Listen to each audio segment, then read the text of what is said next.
Come here. It's okay. It's okay. It's okay. Hey, baby. You're strong. Maybe you should help me now, okay? Get it off, man, okay? It's the Popcorn Digest with Gareth and Andy. Popcorn Digest. Hello and welcome to Popcorn Digest. I'm your host, Gareth Green, and joining me as always is my full-time co-host and part-time egg lover, Andrew Raphael.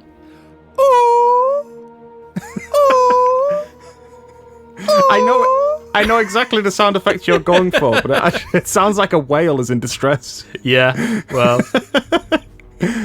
So for this week's episode, we're actually reaching back into our archives and are releasing the Prometheus Best Forgotten Movies episode.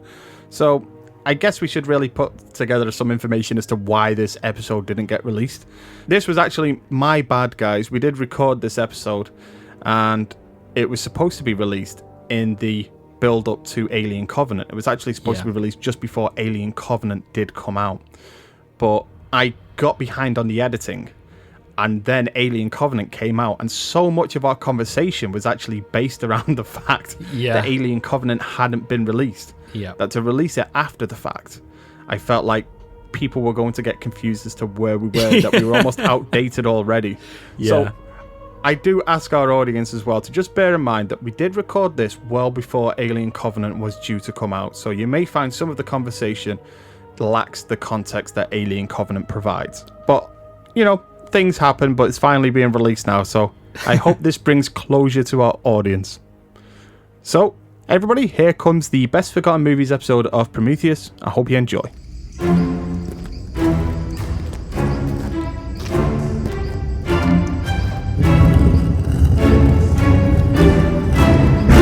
It's the Best Forgotten Movies! Hello and welcome back to Best Forgotten Movies, the podcast about the films that time forgot. I'm your co-host Gareth Green, and joining me as always is my full-time co-host and part-time company man, Andrew Phillips. Oh,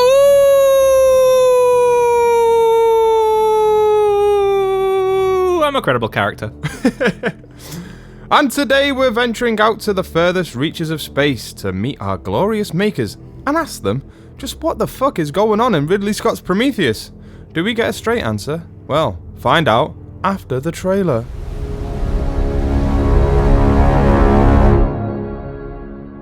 A king has his reign. And then he dies. It's inevitable.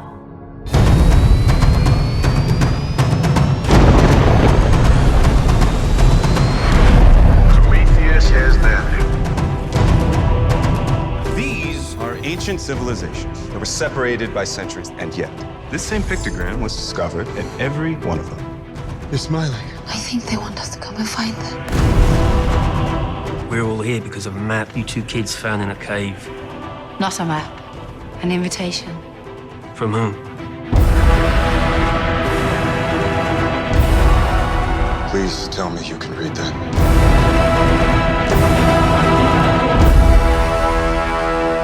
If you loved the final season of Lost, then Prometheus is the film for you. This sci-fi body horror begins when a host of unfathomably dense characters venture across the gulf of space in search of their makers, only to find gods and oxygen-starved Mark Strong look-alike. In a film chock full of murderous monsters, Noomi Rapace violently battles with her own English accent in Ridley Scott's Alien Dicktease. So, why have we chosen Prometheus for today's episode of Best Forgotten Movies? It's got shit in it.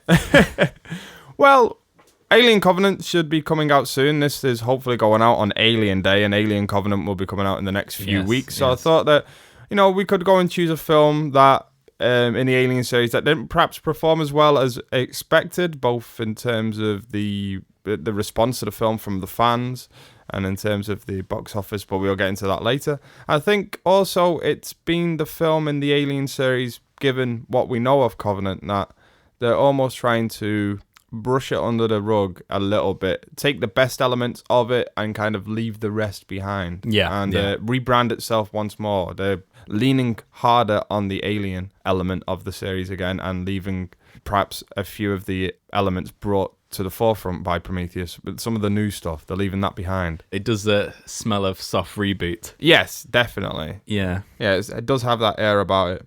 So, Andy, what experience do you have with Prometheus? I mean, we've spoke about it at length on the podcast before when reviewing the previous Alien films. I mean, we've done AVP and Alien Resurrection and as a commentary.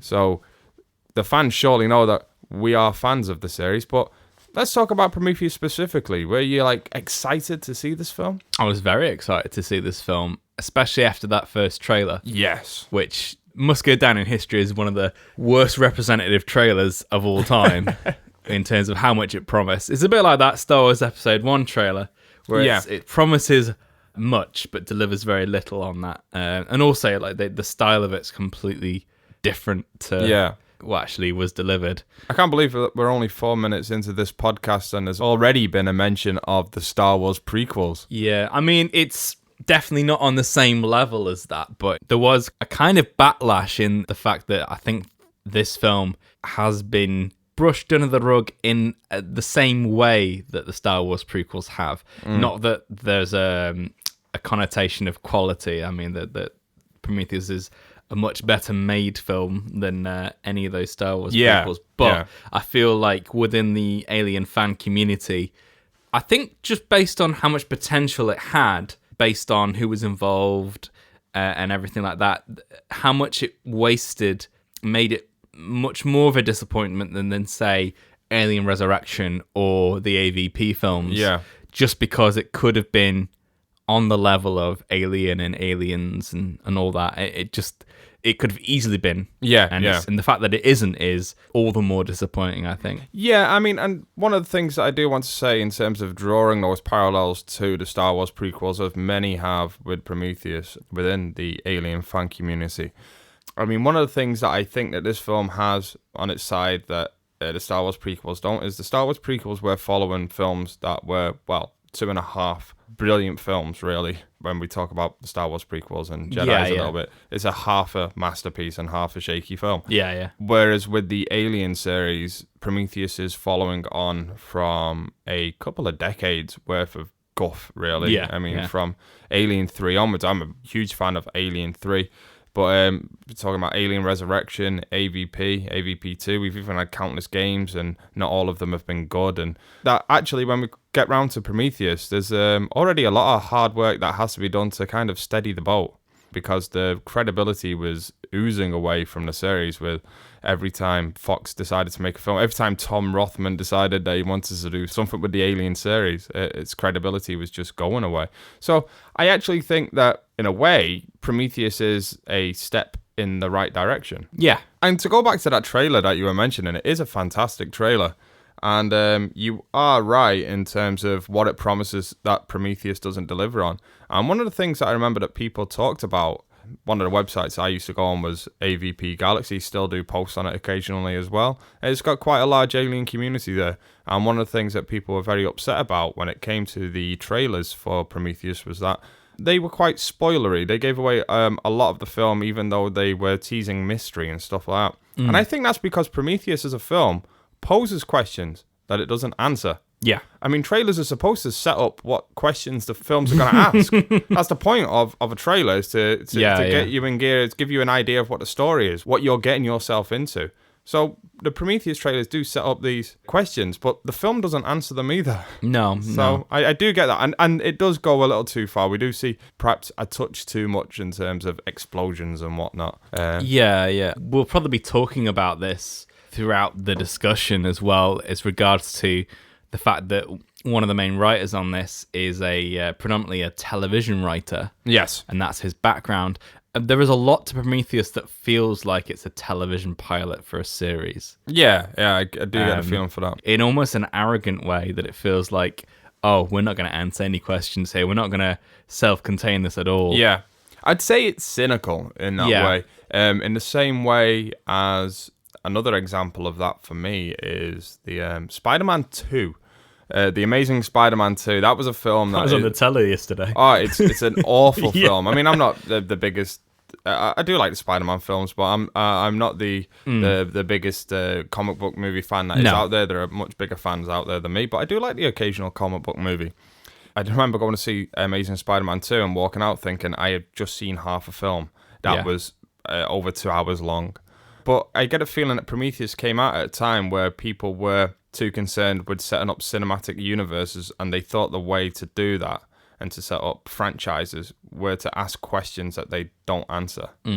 And I think, luckily, hopefully, that's a lesson that Hollywood has learnt and moved on from now, because it does seem now that we're going to see films that are their own individual package. I mean, another example of that, I thought a film that was going to do that was Rogue One.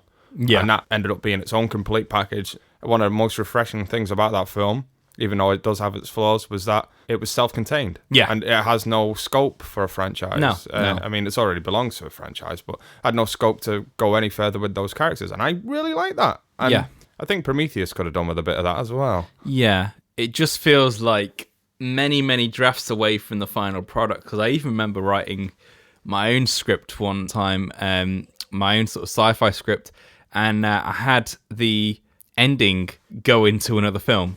Yeah. And then it was much later that I realised that was the wrong way to go about it. And I think also as well, ending it on that kind of cliffhanger poses many problems, because when you make films, when you write stories, ultimately how the film ends is your defining statement of what this film is about. Yes. And because you've got an ending that's so open-ended, you just get to the end of Prometheus and go, what was that all about then? Yeah. And the fact that they're dealing with quite heady subject matter, but it's done in such a way that it feels like it's some sort of Usborne book of history, you know, Usborne book of religion. Yeah. And it's been dealt with in such a blunt way. Yeah. And the fact that you get nothing out of it, I think comes off worse for it, because it's dealing with something that's potentially very provocative, but is so ham-fisted that it just makes the film feel quite dumb. And it's like a really stupid person trying to be really intelligent. Mm-hmm. And I've read a few books sort of thing. Yeah. I mean, I think that's the number one thing why this film is perhaps quite maligned by fans and even non-fans, actually, people who've seen it, where it was like, it's not an alien movie, but it didn't give me any answers to what it set up anyway. So what was the point in that? Yeah. That seems to be the general consensus of it. I mean, there's many, many more flaws within that, but that seems to be the crux of the problem of this film. Mm-hmm.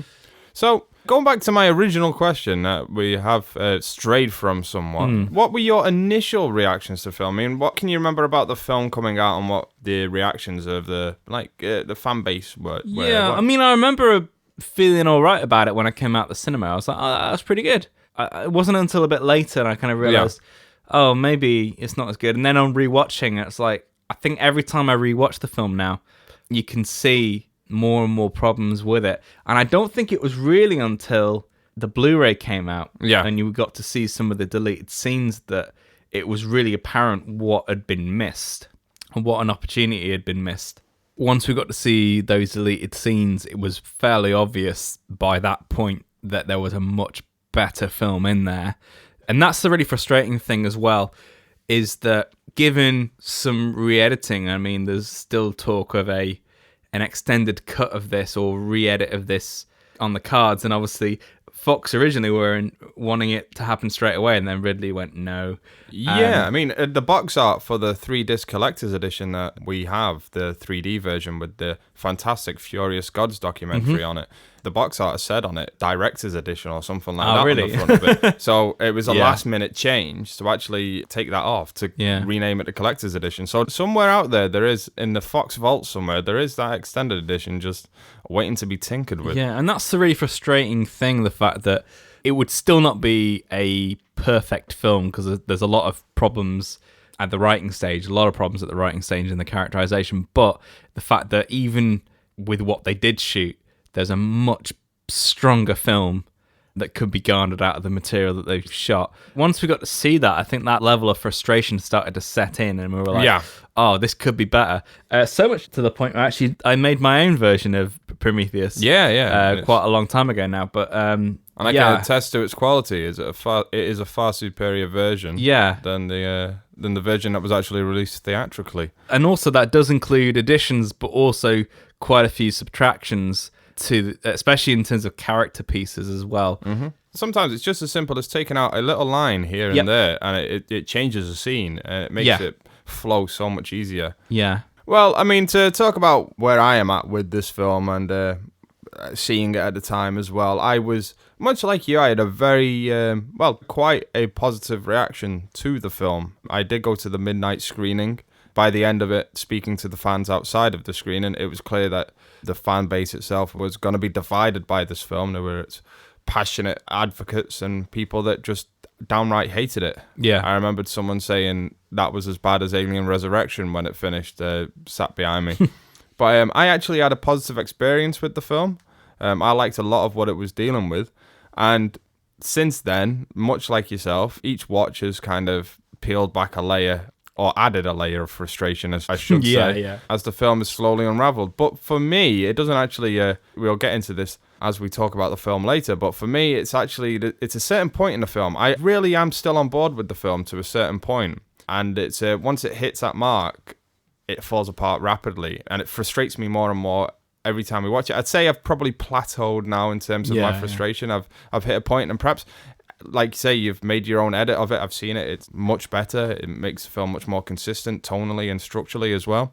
However, I think that's probably added a bit of an emotional attachment to the editing side of things as well, which I don't have. But I don't know. I'm still kind of positive with this film, but it is a frustrating experience. That is definitely it. the word to use for this film is frustrating. Yeah, and it's because some of the fixes are so close and within such easy grasp. I mean, some of them are as easy as just looking on the deleted scenes. Yeah. And it's the frustrating thing is that some of the fixes are so obvious and some of the problems are so obvious that you're just baffled as to why no one went, hang on, this doesn't work, or we could do this. I mean, on like a film school level. Like first year film school, it's some of the like fundamentals that they teach you in that class in terms of how you pay attention to your characters and character consistency. To be honest, it's not even film school stuff. It's just like you could ask a man on the street and they would be able to tell you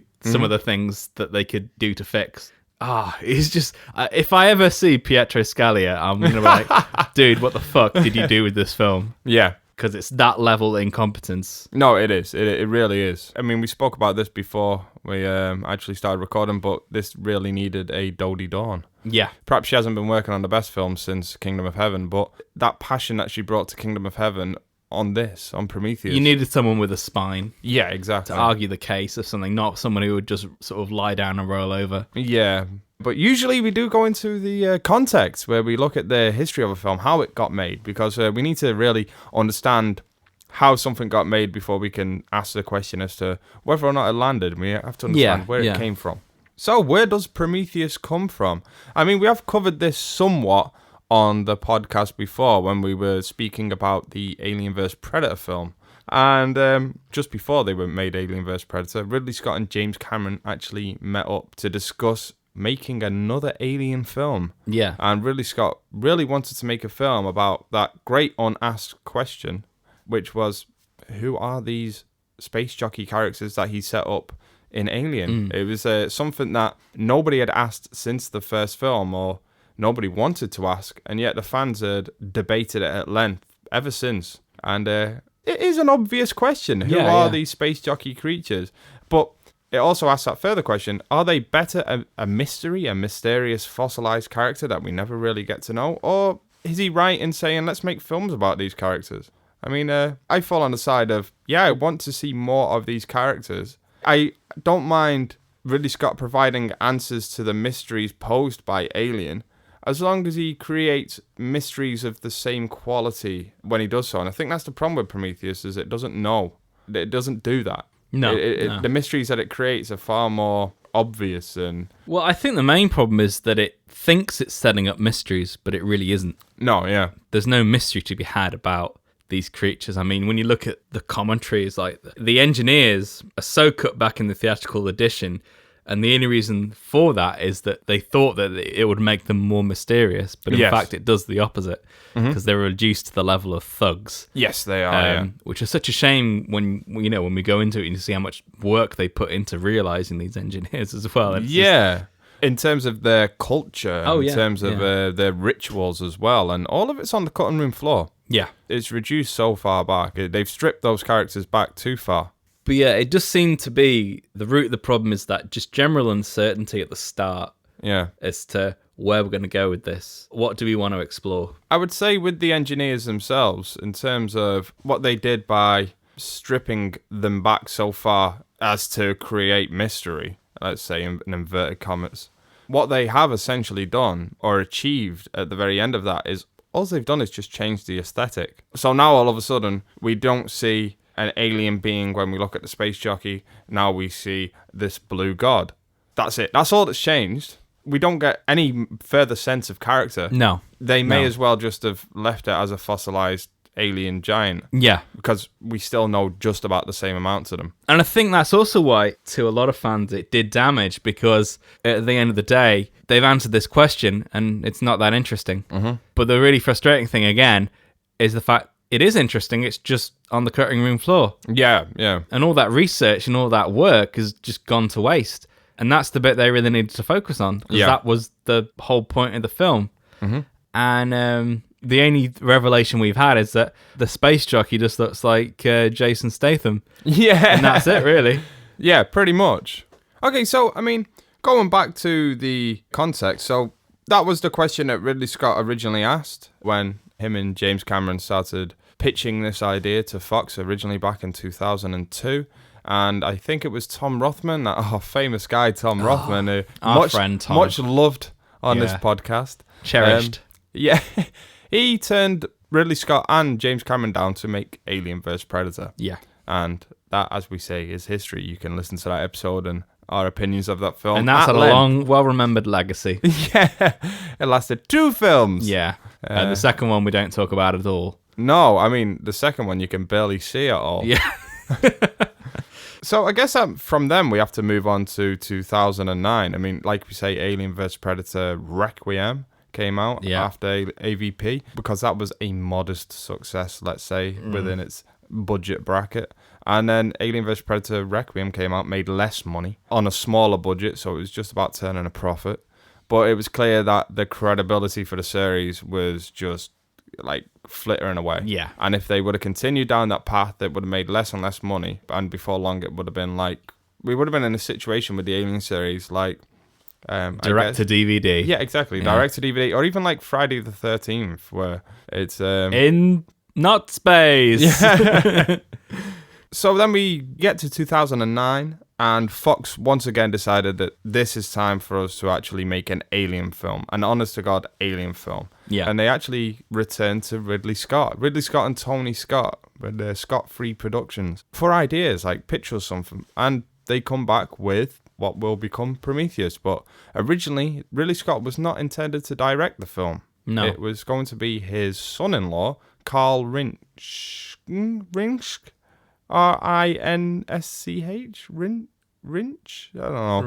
Reinched? Yeah. Something like that. Who is a commercial director, much like Scott. He had created a couple of well-received shorts. Although Fox did not want him to direct. They wanted Ridley Scott. They wanted to really make this statement that we're chasing credibility here. We want to reclaim this franchise once more. And Ridley Scott does eventually take the director's chair. He does. I think they promised him that he would be able to finally explore the space jockey, and that's the thing that kind of put him into the driver's seat. He thought, I get to do what I want now. And Carl Rinch then went on to do the well-received and well-loved 47 Ronin. Isn't that one of the biggest box office flops of all time? Yeah, that was one of those films in which they had to do massive amounts of reshoots for. Which, I always I think this with these type of films. It was made for like $200 million. Yeah. They originally shot it for about 150. And even then, at that point, they must have realized, we're going to lose money with this film. Let's pump another $50 million into it. Just cut your losses. Yeah, just let it limp out there. Yeah. because I think as well, sometimes, all right, okay, sometimes you can save a film with these massive reshoots. Sometimes you can just about salvage something out of them. But I also think that you're throwing money into a fire. Yeah. By doing this. And you're also already creating the narrative for journalists to seize upon, which is, this was a troubled production. And everybody loves to talk about a troubled production. Yeah. At this point, and I think it's around about the point when the Alien Anthology Blu-ray comes out, because there's an introduction in the booklet for that. Yeah. When he's talking about starting on his own Alien prequel. And at this point, there is still an Alien umbrella. Yes. Over it. It's still an Alien film. Mm-hmm. I mean, I think it had what's the first? Is it Alien Genesis and then Alien Engineers? That they had different title changes at the time. And that's it. And there are the 2 drafts out there that people can read of Alien Genesis and Alien Engineers. And you've read one of them, haven't you? I've read them both. Both, yeah. Yeah, I've read them both. I think I've read about 4 drafts of this film in all. And I think another title that they actually toyed about with in pre-production was Alien Tomb of the Gods as well, which is very Lara Croft Tomb Raider-y to me. Yeah, Indiana Jones, that one, isn't it? It is a little bit, yeah. And yeah, so John Spates was actually on board at that point as well. He was hired to write it based on a couple of unproduced sci-fi scripts that he had created. I imagine Passengers would have been one of those. Passengers was one of them, and I think the other one was called Shadow 19.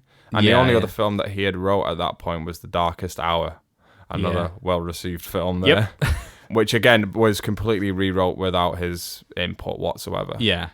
And I think it's round about this point as well, just some time after the Alien Anthology was released on Blu-ray, I remember that there was all of a sudden some uncertainty about whether or not it was going to be an Alien film even at all.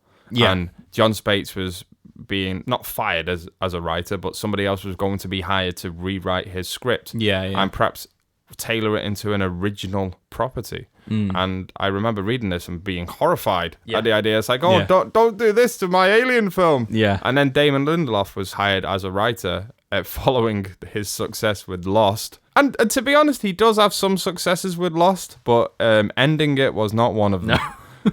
That's the most disappointing 2 hours of TV. Yeah, you watched the ending with me as well. I mean, I was disappointed, and I didn't even watch Lost. And I was like, that was a waste of my 2 hours, even if I hadn't seen the series. But yeah, so they brought Damon Lindelof on board, and there was some trepidation about that, but people were willing to give him the benefit of the doubt. But at that point, we weren't even sure it was going to be an Alien film at all. And according to John Spates, I know that Ridley Scott on the documentary often talks about him being very supportive of the idea to make it a more original property. John Spates, in an interview with Empire, actually says that the decision to take the series away from the Alien series, to strip it back of many of those Alien connections, including having an actual xenomorph in it, or variations of the xenomorph in the film, actually came from the top, he says, from Fox, from above Ridley's head. And I have a feeling it actually came from Tom Rothman, who, as we talk about Prometheus and some of its flaws, he very heavily pursued Prometheus as being a PG-13 rated film. Yeah. I think in order to achieve that, they would have had to strip it back of those alien elements, because those alien elements are far more adult. They deal with adult themes. They deal with sexuality and stuff like that. And even stripping it back that far, they never did manage to achieve that. No. I mean, ultimately, the Alien franchise is not I'd say it's probably a teen-friendly franchise, because I think that's roughly when people generally start getting into. Yeah. But I'm talking more sort of mid to late teens, not when you're 12. I mean, to be honest, that's kind of part of the appeal of the Alien franchise, that it was always one of those franchises that was it was a bit naughty to watch. Well, I was just about to say that. I watched Aliens from a very young age. I mean, I always boast about the idea that I saw it when I was like 5 years old or something like that. It's like a rites of passage. I just remember like when we were little, and it's like, oh, I've seen Terminator. Exactly. I've seen Alien. Exactly. And it's like, oh, wow, it's cool. Like, I've seen these films that are made for adults, but can be enjoyed by kids on a very kind of like, you know, it was something naughty about it. Like, we shouldn't be watching this, but fucking hell, look at it. It's great. That guy's head just exploded. Yeah. And it's like, oh, don't do a RoboCop 3. And yeah, exactly. But whenever studios decide to actually pander to kids with these R-rated franchises, they end up making RoboCop 3 or... So it panders to no one, because at the end of the day, it's been so watered down that the adults don't like it. Yeah. And the kids don't like it either, because you haven't got that danger factor. Exactly, yeah. So it just ends up occupying this no man's land. No. And Prometheus is a film that I'd say very nearly occupies that no man's land. It just about gets away with it, but it very nearly occupies it. Yeah, and it's funny on the documentary, they talk about, the decision of making it R to PG-13 could mean hundreds of millions of dollars, and I was like, yeah, you probably would have made less money if it was a PG-13 film. But I think time's shown the fact that they're still not getting into their heads that all you need to do is decide what this is for, like who this is for, and then commit to it, and then you'll be fine. But when it goes wrong, it's when you fit a square peg into a round hole, and it just won't fit. Yeah. And obviously that worked with Deadpool because they knew exactly who it was for. They marketed it to who it was for. They didn't water anything down, and it worked. And the rewards are reaped from it. But with this film, I don't think they ever really decided who this was for. Yeah. They were just so unsure as to what exactly, the audience for this and the was. fact that they were shooting it with the 2 ratings in mind just shows the complete lack of vision, or the complete lack of, I would say, a core decision's been missed there. And it's no surprise to me as well that actually these R-rated films from Fox have flourished once Tom Rothman has left the ship. Yeah. And because, I mean, we've spoke about it before in the past, but Deadpool was a film that Tom Rothman prevented from ever going into production at his time at Fox. And he's always been one as well to keep Logan, to keep Wolverine back from his full potential in that way as well. Logan isn't a film that could have been made under Tom Rothman. No. X-Men Origins Wolverine is. Yeah.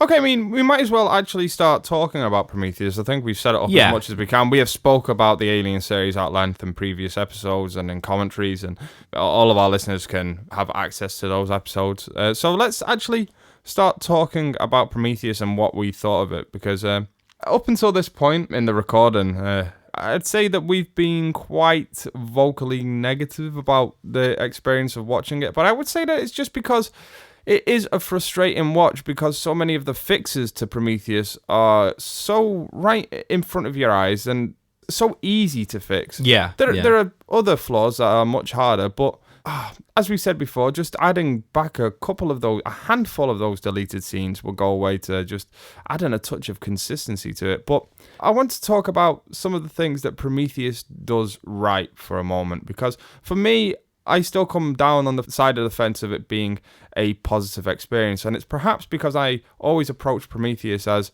not the return of Ridley Scott to the series. So not as a comparison to Alien. No. But rather as where the series has been previously, where it's languished. I mean, we talk about Alien Resurrection, AVP, and AVP Requiem, and not to mention the game Alien Colonial Marines. And for me, at that point, Alien was a series without credibility. It's much like where the Terminator series is at now. Yeah. That's where the Alien series was at for me back then, and all I wanted was for it to stay dead for a while. And then they announced that Ridley Scott was going to be making a film, and suddenly it sparked interest in me. I was like, okay, I want to see what he's got in mind for us.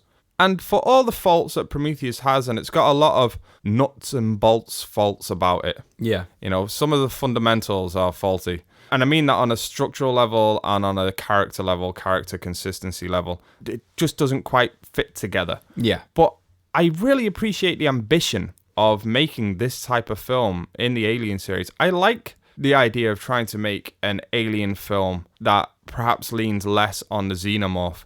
I don't think that they should have had a xenomorph thing in it like they do with the Deacon at the end of the film. I don't think that they should have had a Deacon in it without exploring where they could go with that. That's just one of the many questions that the film asks that it doesn't answer. It's like, what is this thing? Oh, find out next time on Prometheus 2. You know, I think that just leaves audiences with blue balls. Yeah. I think if you're going to have an alien in it, it's got to be an alien film. If not, really ramp up exploring these engineers. Maybe add some more hideous monsters, some Geiger-esque monsters, you know. And I like the ambition to try and do that. I think it's a brave thing to do with the series, to take it in that direction. And I really appreciated that at the time and really responded to it well. I mean, some of the writers might not have, specifically Lindelof, might not have the talent to pull it off. But the ambition of those involved is next to none, really, to make a film of this scale and that climate as well. Yeah, I say I have no problems with the ambitions of it. I just think it's a shame that they didn't replace what they jettisoned with something that was more compelling. Yes. I think that's why people feel like cheated that there's no aliens in it. Like it is a tease because it's like, well, you got rid of that for this. Yeah. And I think that's the general feeling of it. Yeah. And also, I feel like at a writing stage, and you can tell during the pre-production segment of the documentary that they seem to be really into the design and the life cycles of these creatures and the environment and everything. And that is all brilliant. I mean, that's the stuff that stands out on a visual sense. Yeah. But they don't seem to either know or spend enough time and care on how the actual characters integrate with all these things. Yeah. And I think that's the ultimate failing of the film, because the real weakness of the film is in its characters, Yeah. how they are developed, and also in some of the casting, I think, as well.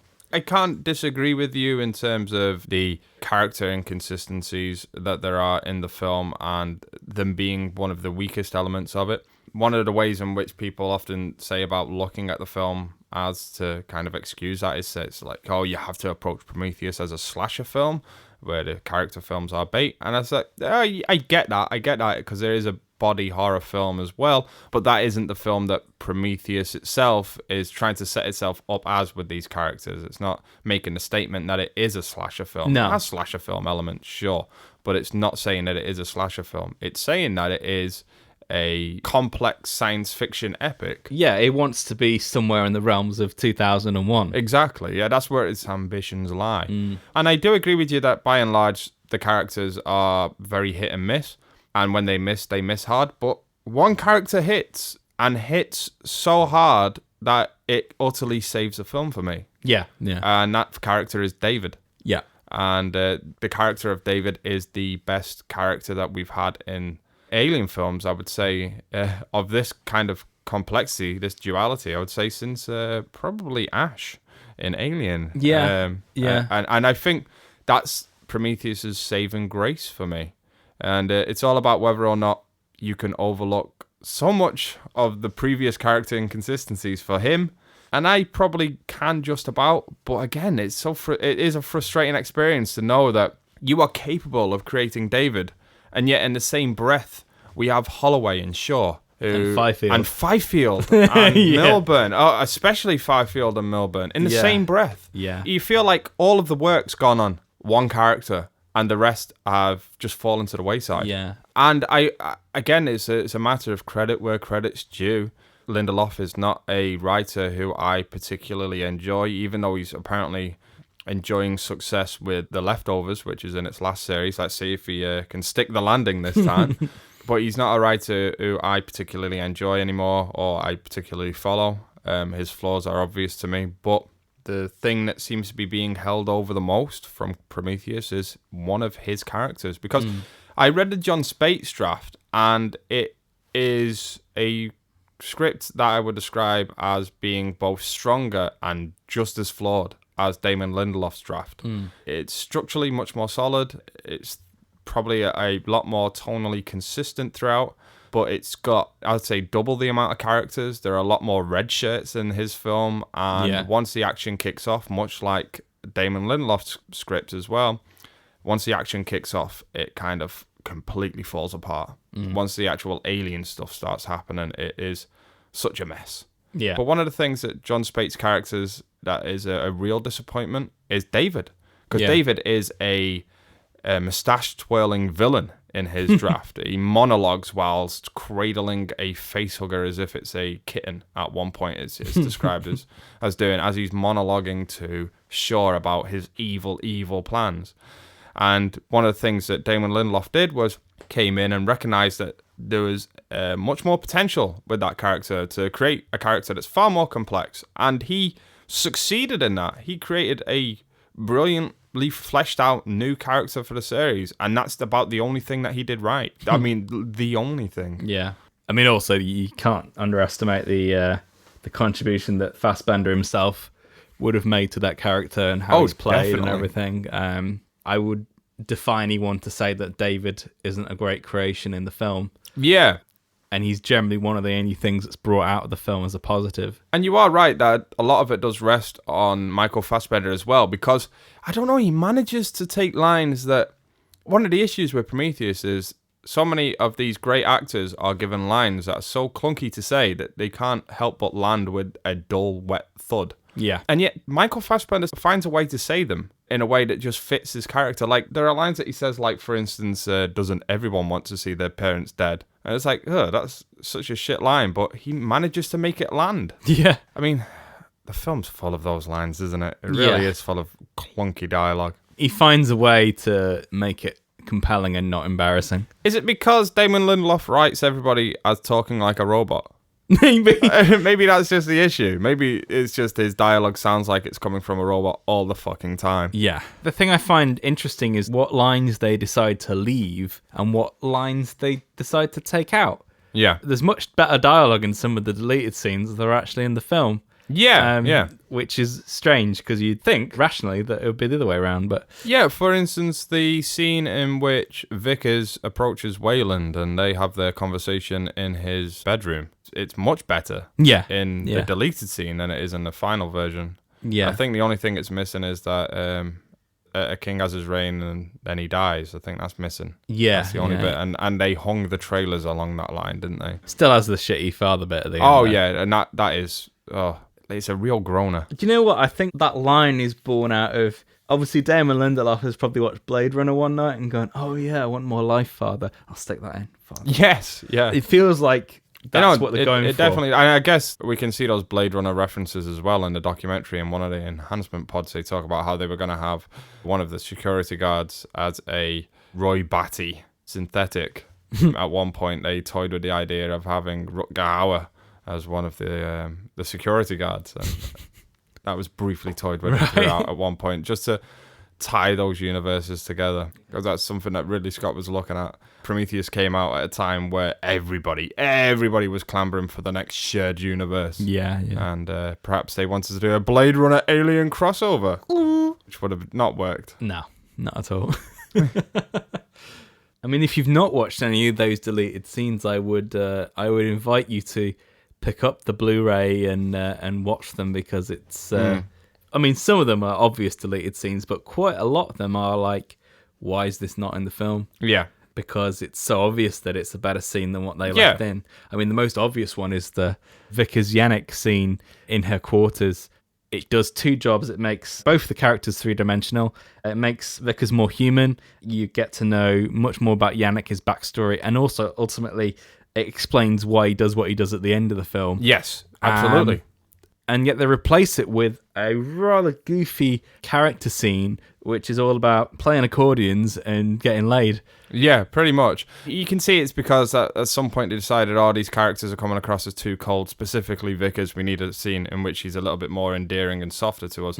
But essentially, the whole crux of the scene is to simply get Yannick out of the room, so that something bad can happen to Milburn and Fifield. I mean, Milburn and Fifield as characters, they exist to really act out the want of the writer from scene to scene. They're just there to move things on bit by bit. They're never consistent as characters. And Yannick is much the same way in this scene, because everything to that point has led us to believe that he's a good captain. He's faithful to his crew kind of thing. Yeah. And in this one scene, he decides to just simply leave the bridge to go bang some woman in her room for a while something terrible happens to them. And yet he never references the fact that it could have happened when he was too busy trying to get his end away. Yeah, and yet it feels like such a... I mean, is it a reshoot? I don't know. It's never referenced again. Yeah. That whole them sleeping together is never referenced again. It feels like a reshoot. Yeah. It does feel like it was reshot to replace what you said comes later, that scene about the containment flashback thing. And it's much better, and the only reason they gave to get rid of it was effects pacing at that point in the film. Yes, pretty much, yeah. I'm just like... Yeah. There's But it brings so much more credibility and integrity to those characters as well. And also, considering how much they fuck up pacing elsewhere, it's just like, you're not justified in that statement at all. No. If you watch the deleted scenes with the commentary, and it's just like, no, what the fuck are you doing? You don't understand your own film. Yes. It's like, you've got so lost in this. You don't understand what's important, what isn't important. Mm-hmm. The film reads like a first draft, and it feels like it's written like a first draft who's not planned correctly. Yeah. So you've got, instead of having characters that dictate actions and the story is driven by the decisions of the characters for their character, the situation's been manufactured artificially. So the characters have to do things because that's what the story wants them to do, rather than the characters go, I want to go right because that's what my personality is dictating.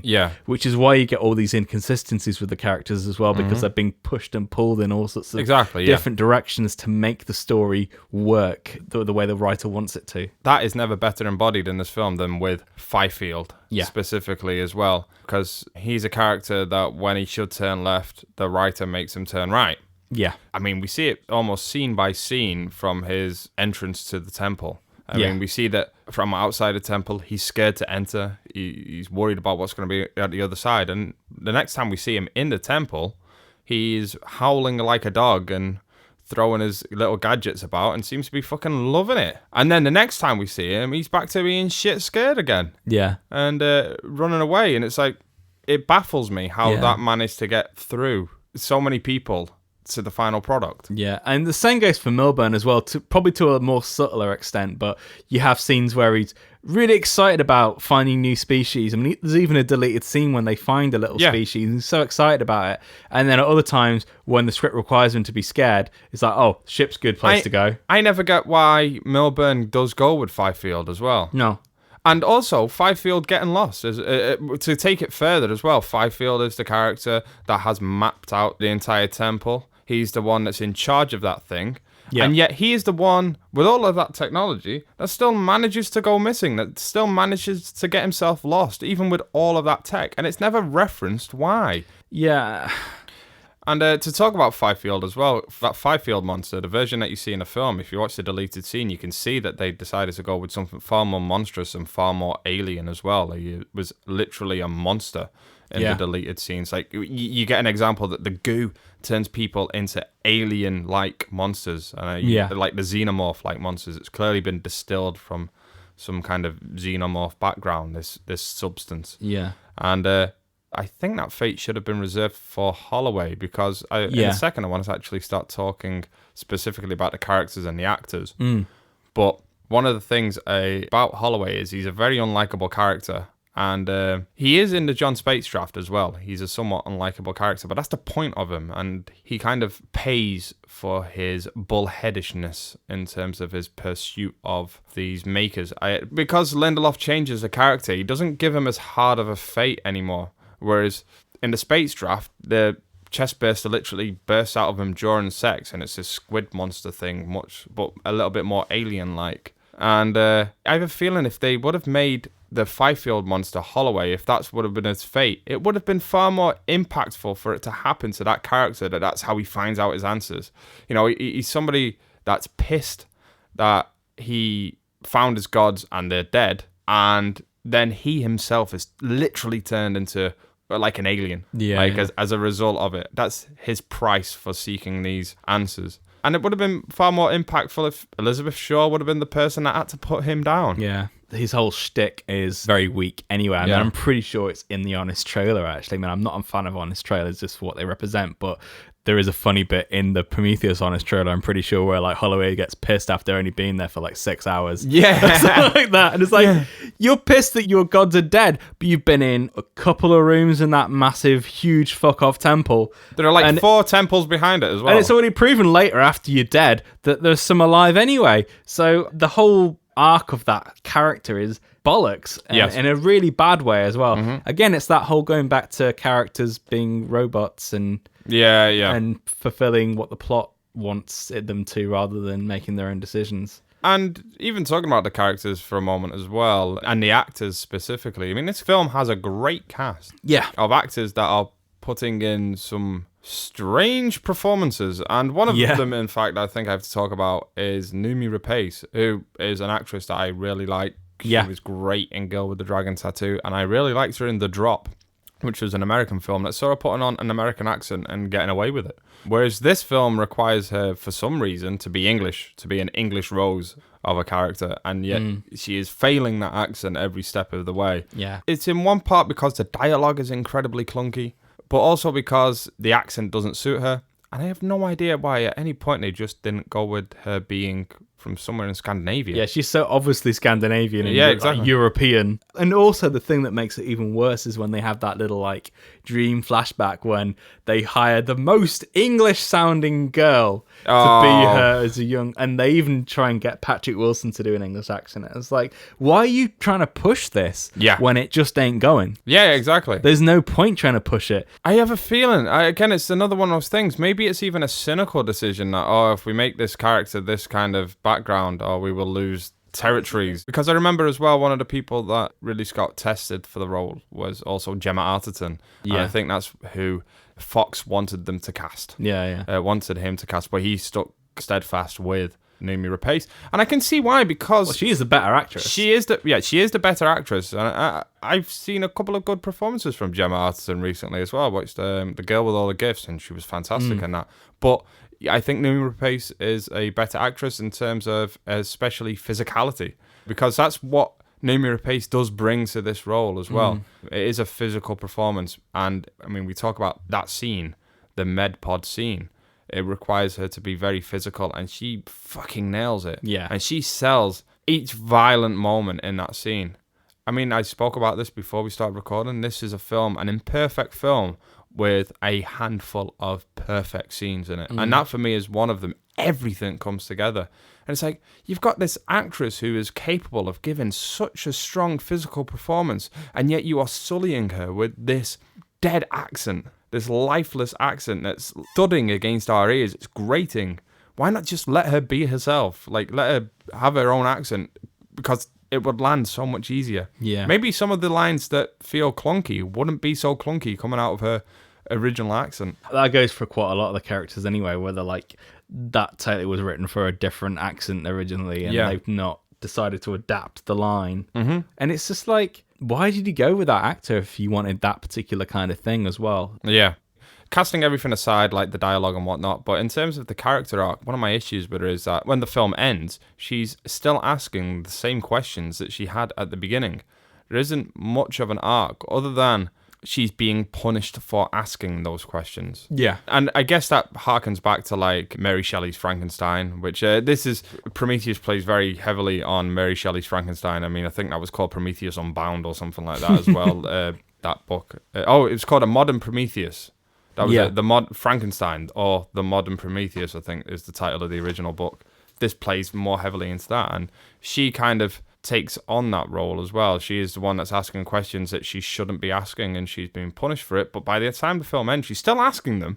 She's still asking those questions. What's changed about that character other than the fact that she's even more determined now to find out why she's being punished? I mean, that's the whole film in a nutshell. And like the arc, the question at the start of the film is still the same question that they're asking at the end of the film. Yeah. It's like, why did they try to kill us? And that's why it feels half a film. Yeah. And that's why for me as well, I'm still very much on board with this film for 2/3 of it, until probably the point that Holloway dies, or perhaps even just to push it a little bit further, the MedPod scene. I'm normally on board right up until that point, but it normally gets very frustrating after that because the action starts happening. It moves at such a pace. It's very clumsily put together. The editing is awful. And before you know it, the film's over.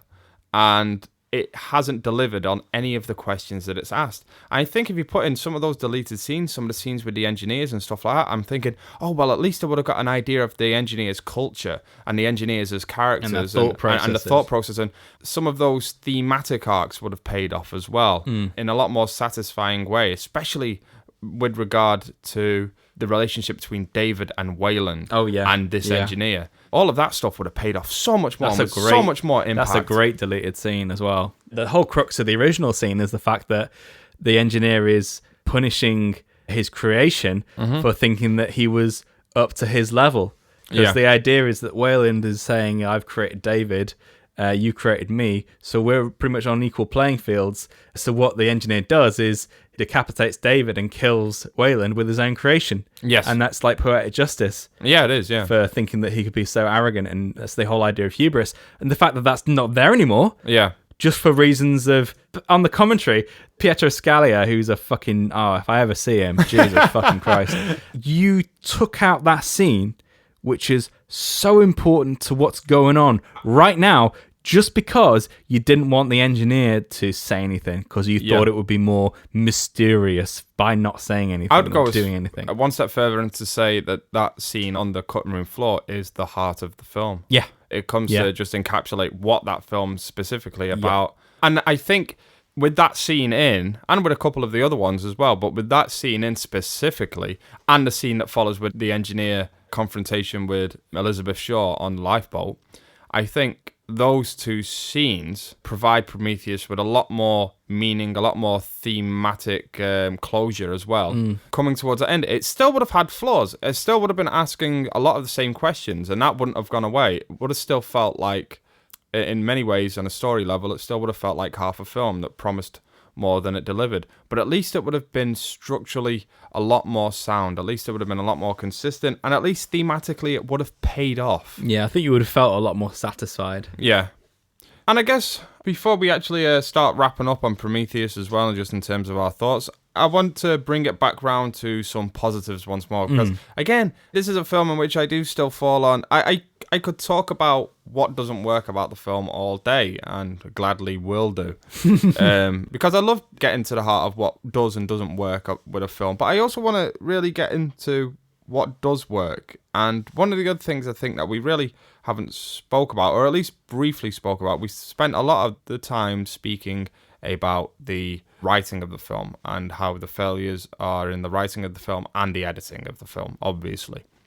But let's not overlook just how well realized this world is, how good this film looks. All the stuff in the middle, production and design, is spectacular. Yeah, it's very, very good. Yeah, I think it's next to none. It feels like old-fashioned filmmaking in many ways because it's dealing with real sets and real environments. And Ridley Scott is, I mean, to say that even when he made this film, he was, 75? He is still next to none in terms of delivering scale for me. Yeah. And scope.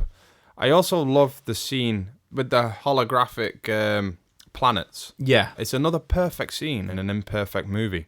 And Prometheus is full of these scenes that just really work, that really deliver. I love the opening scene with the engineer on the waterfall as well. I think the deleted scene goes even a step further as to showing the culture of those beings, but I still like it as it is. Yeah, and obviously all the David stuff on his own is great. Yeah, anytime David's on his own, a film is what it should be. Yeah. And because on an emotional level, on a visceral level, this film does deliver in many respects. There are scenes in it that will deliver something for you. It's just a shame that it fails on the fundamentals, I guess. I remember when I first saw that scene, all the stuff at the beginning with David on his own.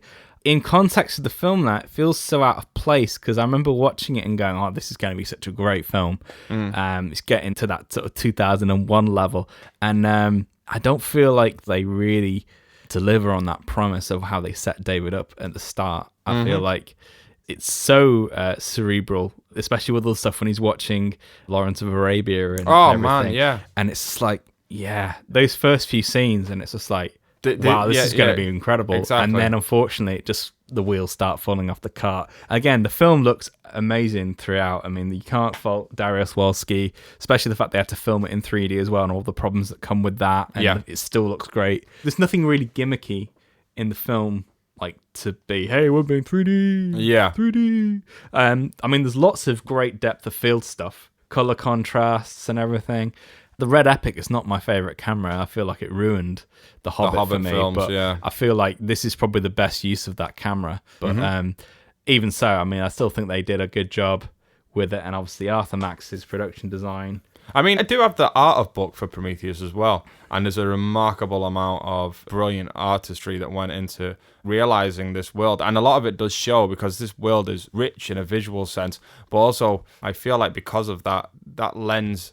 this engineer culture a lot more depth than the film provides them with as in its current form, because I want to know more about the mural that's hanging in the wall and why it is got a xenomorph at the center of it. Yeah. I ask all these questions, and the film wants me to ask these questions. And you know what? Those are the right mysteries to leave your film with. But to leave so many of the big questions unanswered is unforgivable. And that's the other point of annoyance, is that how much of these things have been wasted on the film. Like, you've got some, brilliant production design, brilliant cinematography, brilliant sound, really great music, great creature design and creature effects, brilliant set building, everything like that. And it's all wasted for a large part on this less than compelling script and story that it's so surface level. Yeah. Well, I mean, even a story, I would say that there's a story there. It's more so that these aren't the characters to bring it to life. No. I get the story to try and tell. And I think, there's a story, but it's still only half a story. Yeah, exactly. And does that play into the idea that, I mean, at one point they did want to make Prometheus a dual film, two films filmed back to back at a $250 million budget. Right. And that was one of Ridley Scott's original ideas, was to film 2 Alien prequels. Yeah. I think he was caught up in the whole Hobbit thing at that point. Yeah. But Fox did not like the idea of pumping $250 million into a Alien film, or 2 Alien films, not knowing if it would pay off. Yeah. But I think that is kind of what makes it hurt more. Yeah. Is because when you get a shitty film like AVP, it's a shitty film. It's not good on many levels. Whereas when you've got a film like this, which is a sort of prestige film, it's not a trashy film, and it looks great. You've hired brilliant actors. Everything's top-notch, A-level, and it's let down by a sort of B-grade script. Yeah. It's more annoying than just seeing a trashy film. And it's because, in many ways, I mean, even on a script level, it's probably not it's nowhere near the type of script that like AVP is or anything like that. It's just There's no characters in that film. It's just that it's below the grade of what the rest of the film is. That's why it makes it a frustrating experience, and that's why people talk about it in such a way. Because, actually, this is still a film that, in my opinion, is above average. This is still a film that I still come down positively on, but it's because it could be so much more. And I say this probably with a couple more drafts from a more seasoned writer to come in and just bring it home. Yeah. To take probably the best of both John Spaihts' world and Damon Lindelof's and fuse them in a more satisfying way. I mean, perhaps even give John Spaihts a second go around, see what he could do with, say we brought Lindelof into, he's wrote this, in many ways it's improved, but in other ways it's can you bring it around? But it's I don't know, it just needed like somebody else to come in and just say and just bring it home. And it's not often that I advocate for bringing in a third writer on a project. Yeah. Or maybe even just a really good script doctor. Yeah. It's not really made explicit in the documentary, but it seems to me that Lindelof may have been brought in a bit too late on in the process, and they ran out of time with exploring that new area. And that is the case. They got green lit based on a half finished. No, that is absolutely the case. I meant to mention that earlier, but when Lindelof was actually brought on board, the film had already been pushed back a couple of times whilst Fox was still trying to figure out what the film was. And I think when Ridley Scott brought Lindelof on board, he was really posing Fox the ultimatum of, all right, you either make this film or I'm going to make another film, as he usually does. Yeah. Because he's a director that likes to be constantly working, and they greenlit it based on Damon Lindelof's treatment. Treatment, essentially. And as a writer, he was there every day on set, writing the script along with it. Yeah. I mean, you can read a couple of his drafts that do stick close to what the film is, but he was still there writing dialogue day to day. I would say one thing, though, is his scripts are incredibly hard to read. They are headache-inducing because it seems like every other word is capitalized. It's like a 13-year-old wrote it. Yeah. All the bad things you read about in screenwriting books of do's and don'ts. Yeah. His scripts are basically all the don'ts. Pretty much, yeah. He's not an unrelated screenwriter. He's basically a friend of a friend of this group of people. Yeah, I read that he was involved with the old R.C. Kurtzman, J.J. Abrams group of individuals. That's how he actually came to be involved in Lost. And it explains an awful lot. Yeah. If John Spaihts had written a script in that style, there's no fucking way that he'd Exactly, even be in the room having a meeting with Ridley Scott. And he even mentioned in the documentary that they brought on Lindelof because perhaps he was just a bit of a bigger name. And Spates had already been told that at some point in the production, a bigger name writer would come in to bring it home just to have their name on the poster. Lindelof was the name that they wanted on their poster. Yeah, he was just like the in vogue person at the time, which is like, it's not a reason to hire him. No. But again, for all his faults, still one of the best characters in the series. Yeah. And I hope we get to see a more fleshed out version in the future. I hope we do get to see that extended cut, because I do think it's there. There is something better than it is there. And right now, it's just frustratingly close, but no cigar. Yeah. Okay, so now that we've battled with this Alien prequel, it's time for us to start asking the real questions. What did critics and audience make of this body horror movie? Did they burst with adoration, or did we find that on the internet, everyone can hear you complain? First up, we have the critics. Now, this has a Rotten Tomatoes score of 72%. It is a certified fresh film, which again is no surprise. It's following on from AVP and AVPR. I mean, compared to those films, it's a jump in the right direction. Yeah. It's just still a far cry away from where a prestige Alien film should be. When you compare it to the best of the Alien series, it's still below what it should be at. So yeah, has a 72% rating and an average rating of 6.9 out of 10. And that's after 278 reviews.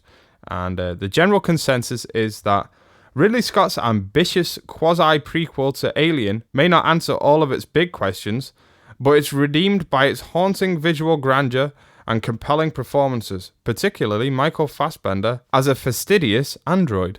And I'd say that critics' consensus is probably about right. It doesn't really get into the character inconsistencies and stuff like that, but it's never going to in the critics' consensus.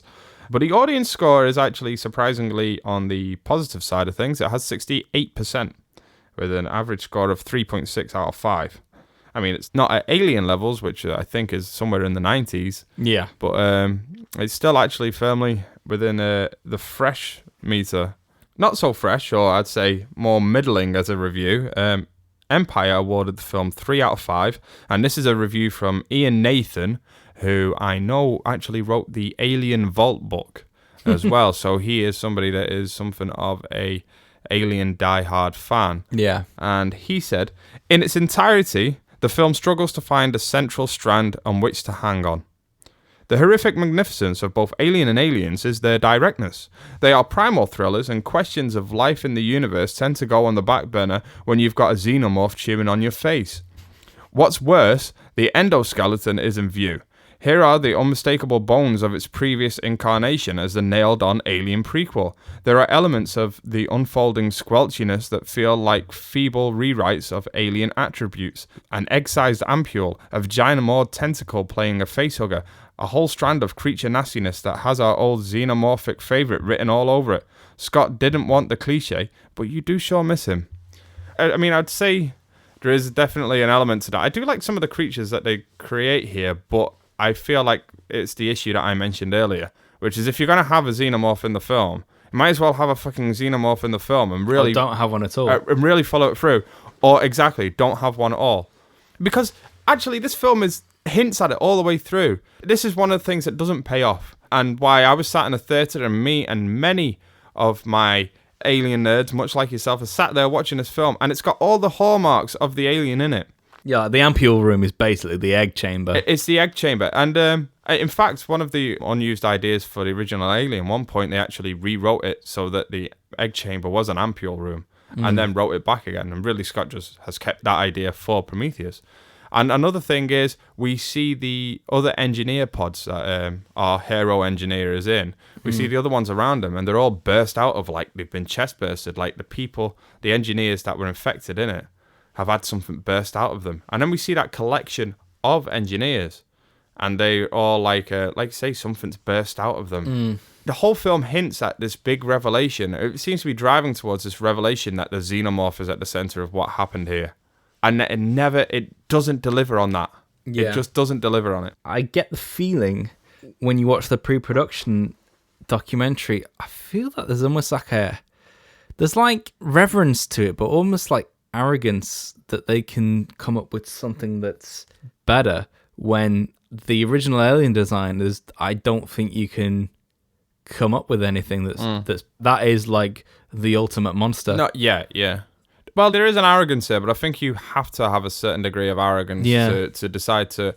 Because, again, it's the ambitions of them. I appreciate that they're trying to do something different or trying to do something beyond. I like the idea of somebody coming in and saying, okay, I want to take this, but do something more with it, to go beyond it.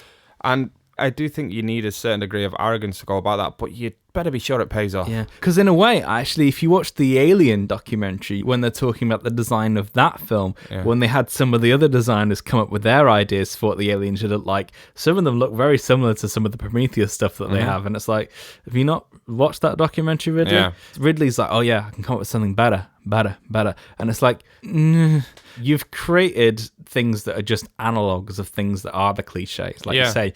He keeps going on about it being fresh, and it's like, it's not fresh. You basically just reinvented the egg room. Yeah. If you want it to be fresh, you don't have that at all. And I think that's kind of partly why, again, we called it at the start Alien Dicktease, because it's all these things that we know, but without the cool stuff. Yes, in a way. Yeah. There's nothing wrong with some of the creatures. It's just, I just feel like it doesn't go deep enough into any of these things. Yeah.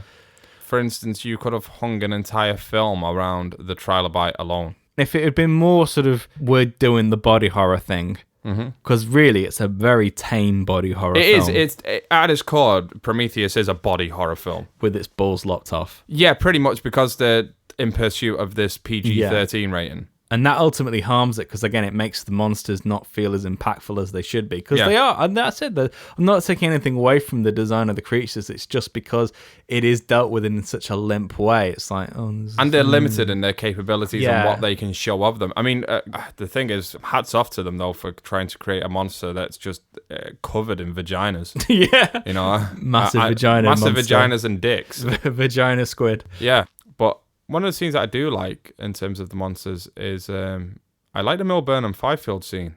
Yeah, with the I mean, I hate the setup.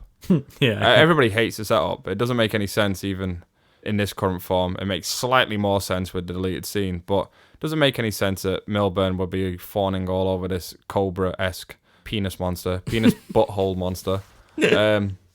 But I like the imagery of it forcing itself into his mouth. This is, again, me going back to why Prometheus is a step in the right direction as well. It's because it's using these images of sexuality and turning them on their heads again. Yeah. And we're seeing a character very vividly have this penis monster forced down his throat. Yeah. It's like, it was wrong to watch, but I like, that scene makes my skin crawl. I mean, yeah, I to be honest, that little sequence, it kind of has the same harshness that the earlier Alien films has. Like when it breaks his arm and it goes in his mouth and everything. And it's like, it needed to be more like that throughout with the body horror stuff. It needed to be a bit more brutal with what it was doing. Like, because the arm break's brilliant. I really like that. And the practicalness of when they show you in the documentary, the arm break's cool. Again, I think it would have totally had more impact as a body horror film if the Fifield scene, again, was one, if you change the characters Holloway, but even if it was just given its own scene to exist rather than being just tagged on to the end of the MedPod scene. Yeah. If it was given a chance to have more impact, that Fifield scene could have been a real impactful showcase for the whole body horror elements of the film. Yeah. Like we were saying before, it doesn't help that it's intercut with Shaw walking down the corridor disorientated. Yeah. And it feels like much more like an afterthought background thing. And we haven't even mentioned about the characters that die in that scene that reappear in the following scene. This is another major part of my edit, and we'll go back to the critics in a minute. Yeah. And there's a thing in the documentary about it in the post-production where the Fifield attack happens much later in the script and in the original edit as is in the final version of the film, just because they felt it was a bit too much in the place that it was. Yeah. And I think the studio wanted an action scene sooner.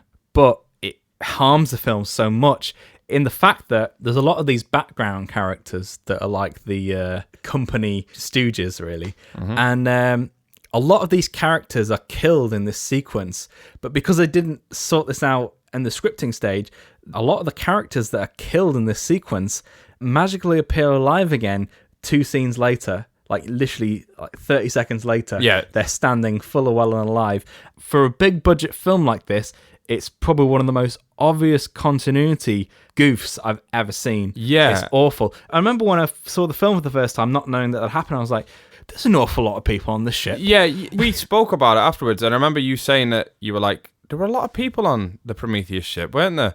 Like, it seemed that there were a lot more people than you thought. And it was only until afterwards we realised why, and it's because characters that are supposed to be killed off then reappear scenes later, and then disappear scenes after that, because... I'm pretty sure the guy that gets his face bashed in at the start of the attack sequence, and then the guy that gets the axe in the back, both of them are clear in shot in the following scenes. And one of the security guards as well that runs out and starts firing at him, him and his mate. So there's about 3 characters there that appear in the following scene. And all because they just wanted to move the scene for such a stupid, weak reason. Yeah. It adds further harm to the film, and that's just one of the many things that they did to the film. Mm-hmm. And again, that's why I get so frustrated with this film, because the fixes are so simple in a lot of cases. Yeah. Just on a basic film level, they've created more problems for themselves. And they're fixable. Okay, so my next review is an incredibly positive one from Roger Ebert, who gave the film 4 out of 4, and he says, Ridley Scott's Prometheus is a magnificent science fiction film, all the more intriguing because it raises questions about the origin of human life and doesn't have the answers. It's in the classic tradition of Golden Age sci-fi, echoing Scott's Alien, but creating a world of its own. I'm a pushover for material like this. It's a seamless blend of story, special effects, and pitch-perfect casting, filmed in sane, effective 3D that doesn't distract. I mean, I get that about the 3D. One of the things about this film is nothing flies out the camera at you or anything like that. It's never done in an obvious way. But actually, some of the things that Ebert describes as positives, I would describe as negatives, much like it leaving so many questions unanswered. And pitch-perfect casting. And pitch-perfect casting being another one. But I also do agree that with him that I am also a pushover for material like this, but more so in terms of Ridley Scott's world building, more so much as what the film is dealing with thematically, and more so what they managed to achieve with not many of the characters, but David specifically. And to move on, the IMDb score for this film is another positive 7 out of 10.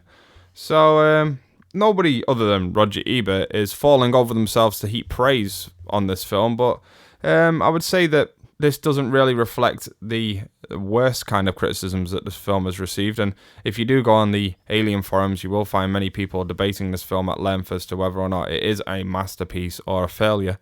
And in my opinion, it's somewhere in between. It's a noble failure. It's not a disaster. It's a film that I described when I first saw it, even in a positive light. I described it as an admirable mess. And I still stick by that. It's like, I admire what they really tried to achieve with this film, but it is a complete mess, especially towards the back end. There is a vocal group of people that do dislike this film, but actually there are some positives. However, let's move on to the box office to just see how this film performed with audiences. Yeah, going on to the box office stuff, especially considering that it did eventually end up being an R-rated film despite the studio's best wishes. Yeah. So the budget was around about 130 million, which, given the scale and the cast that they got for the film, was actually, I think it's quite low, actually. They were quite... It is. Sort of fairly economical, even for the time that it was made, actually. Well, I think one of the things that has to be mentioned in regards to the budget is that it was made in the UK with the UK tax incentive. Yeah. And you could add probably somewhere between 16 and 20 million to the budget to account for that. But even so, in terms of the scale of the sets that they're building, the world that they're realising, you get a real sense that most of the things that you're looking at are real world. So even with that in mind, it's still... very well done. A lot of money well spent. Yeah. So domestic, it makes 126,500. What the fuck? That'd be awful. What a flop! So 126.4 million. Yeah. That's 31% of the overall. And then, foreign, it makes 276.8, which is 68.6% of the whole gross. Yeah. I think that further goes to nullify the argument, because they were chasing the MPAA rating. Yeah. When in fact, the majority of Aliens business is actually from overseas. Yeah. And I think it kind of always has been. Yes. Yeah. It has been a series that plays better abroad. Yeah. That actually makes up to a whole worldwide gross of 403 million. I know at the time that was pretty much a record for an R-rated film to make that much, but obviously you still have to sort of adjust inflation with that. And I still think, given that the prestige of the film at the time and the fact that it's like a glorious return to Alien and everything like that, I still feel that it probably could have made more. Yeah. And I feel that it's really quite hampered on. I remember the word of mouth on this film being quite bad. I think this could have probably made somewhere in the range of the 500 to 600 million if it landed better. Because I think also one of the things it shows with the domestic gross is that a lot of people turned up for that first weekend, but the drop-off was quite steep because it made 50 million in its opening weekend, but you normally expect a film to triple its opening weekend, and that didn't manage it. It kind of dropped off steeply. Yeah. I mean, further exemplified by the fact that its open weekend, it didn't open to number 1. Yeah. However, it was the biggest number 2. The biggest number. It was the biggest film to open to number 2, I think, in all time at that point. Yeah. I mean, it's not far behind, but the fact that you're beaten by Madagascar 3. Yeah. Is it must have been quite a. If only they would have got that kid-friendly audience. Oh yeah, but I mean, having said that, it's only about 9 million behind in its opening weekend. But yeah, we had that Madagascar 3 at number 1, Prometheus at number 2, Snow and the Huntsman at number 3 in its second week with a 59% drop off. Yeah, was that? Yeah, another strange film, Men in Black 3. Oh, that is an incredibly strange film. Yeah, that's at number 4. That's a tonal whiplash of a film with all the reshoots and stuff that they did for that. And then we've got Marvel's Avengers at 5, which has been out. Oh gosh, 6 I forget that came out. Yeah. Then we've got the Best Exotic Marigold Hotel, which, considering it's in its 6 weeks, is pretty good to be at number 6. Mm-hmm. What to expect when you're expecting? Battleship at number 8. Potemkin? No, Battleship, the little board game. Right. Film, oh. Starring Rihanna. Yeah. Oh, is that the board game that has aliens in it by any chance? Yeah, it had all the ingredients for success. Yeah. I've seen that. Film based in a board game, aliens, Rihanna, Liam Neeson. What more do you need? I assume it was a record-breaking $100 million opening weekend. No, it was in its 4th weekend and made $2 million. Woohoo! 55% drop You off. sunk my battleship. Yeah. Number 9, that classic Sacha Baron Cohen film, The Dictator. Ah, yes. And then a nice little film at the end to round it off, Moonrise Kingdom. Oh, brilliant, yeah. Yeah. Really enjoyed that film. So, yeah, kind of a very strange plethora of films there. I just included where Prometheus sits in the Alien films, if you just want to say, like... Yeah. So, I'm going to do this one sort of unadjusted for inflation, and then we'll do an adjusted thing. So, domestic, Prometheus sits at the top with 126 million. And this is with the Alien series, isn't it? Yes, this is the whole. And then you got Aliens at number 2, 85, AVP 1 with 80, Alien with 78, Alien 3 with 55, Alien Resurrection with 47, and AVP 2 with 41, which shows you how good that film is. Yeah. And then what we've got now is the American grosses adjusted for ticket price, so you can really see where this sits now. Yeah, this gives, I think, a more accurate view of where the film sits in terms of success, monetary success. Yeah. So you've got Alien at number 1 with 272, Aliens number 2, 198, Prometheus at number 3, 135. So even at that, the fact that it made half what Alien did. Alien 3, 115, AVP 111, Alien Resurrection 90, and again, AVP 2 with 51. Yeah. Worldwide, it's pretty much the same story as the unadjusted, bar a couple of alterations, but I think that adjusted one really sort of gives you an indication of where it sits. It actually puts the film more in line with how I would rank the series as well. I mean, how would you rank the series? Because I think I would go Alien. I normally go Alien 3 and then Aliens, but there's like I'm a little bit flipped back and forthy on that sometimes. But I think Alien 3, it's a lot higher than what people think. Yeah, I mean, we're talking about a version of Alien 3 that no one's seen. Exactly. As well, so, yeah. Which is my version of Alien 3, which sadly was lost because my hard drive corrupted. But it's basically like an amalgamation of the best bits from the theatrical versus the best bits from the assembly. Yes. Because the assembly's too long and it doesn't have the best chest burster, so I took the the dog burster out of the theatrical and tightened it up a bit. Yeah. And it's a much better film. And for it was, and it was like right up there. I will get round to redoing it one day, but it's so time consuming that it's one of those things for a rainy day. Core 3, however you would rank them, I do think Prometheus. Prometheus is definitely next. I mean, you can't really say that Resurrection or any of the AVP films come anywhere near. Yeah. The thing is with Resurrection, you can kind of enjoy it on its own, but as soon as you start putting it next to the other ones, it really starts to falter. Yeah. It's like a parody of exactly. Yeah. And then AVP is just a fucking write off. I mean, I can't even enjoy it for trashiness because there's no characters or anything there. No, none at all. I tried to, but it was. We both tried. We tried hard. So, are you any closer to understanding why Prometheus has been forgotten? I mean, for a start, I think it hasn't really been forgotten. We're just... It hasn't, but it has. I think the filmmakers are trying to make you forget it. I mean, I want to say that, but at the same time, it's like, because they're still dealing with some of the themes set up by Prometheus in Covenant, I think it wants to make you forget some of Prometheus. Yeah. But keep the best bits of it. Yeah, exactly, yeah. But I think the thing that has been forgotten is the fact that around the time it was being released, they were really pushing, like, it's not a prequel to Alien. Yeah, it's its own original sci-fi thing. It's new and fresh ideas. It's really bold. I think that's the stuff that's been forgotten. Yes, definitely, yeah. I think all kind of pretense about the whole thing is been dropped, and it's like...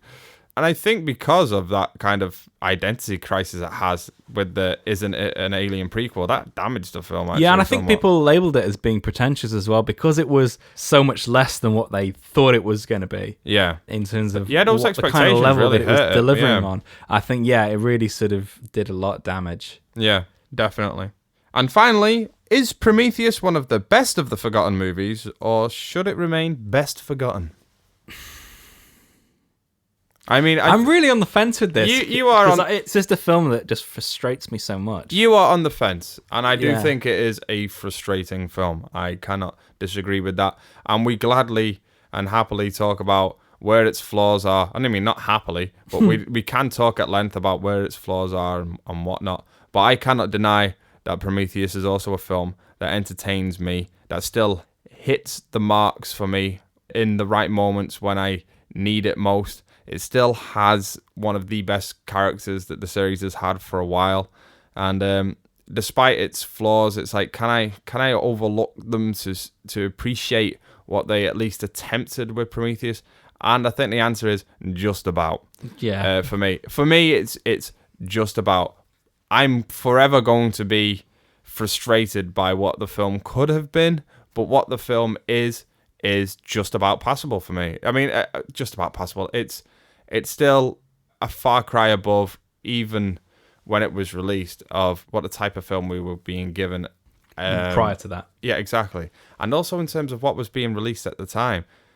I can't think of any kind of massively budgeted films that weren't comic book movies or Battleships or Transformers and stuff like that. And it's like when you put it against that kind of background of that, that noise of comic book guff, it makes Prometheus look better. I mean, I can do this all day where I just kind of place it against other shit to make it look good. But as its own, it's flawed very heavily, but it's just about passable for me. I'm just like, can I pass that version? I mean, I enjoy it when I watch mine. Yeah, I mean, I when I watch it with some of the really irritating things taken out or moved around. Yes, yeah. I enjoy it a lot more, but when I watch the theatrical, it just annoys me so much just for what's been wasted and I completely understand that sentiment. For me, I kind of feel that the theatrical version for me like slips under that radar. So yeah, and I think it's gotten more so as the longer time's passed. Yeah, like I say, I think I've plateaued. I mean, this is a 6 to 6.5 out of 10 for me of a film, and that's just about enough to earn it a pass. But I completely understand that sentiment, and I think this is just going to be one of those films in which we just about fall on different sides of the fence. I mean, only just. I mean, it still looks great and everything, yeah. and some of the performance, and obviously David is great, but I just feel like there's so much holding it back from being anything anywhere near satisfying. Yeah. Okay, so that's our review of Prometheus. Next week on Popcorn Digest, we're actually following it up with an Alien Covenant episode that we have recorded well, that we will be recording next week. Yeah. So what we're essentially going to be contrasting this with is our outdated thoughts on Prometheus and what Alien Covenant was going to be based on what we now think having the context that Alien Covenant provides. You may in fact come across some different opinions that have changed over time, because I can't say that my opinion is 100% the same as it was previously on Prometheus, but I guess we'll see more on the next episode. But until then, it's been bye from myself, Gareth. And bye from me. Thank you for listening.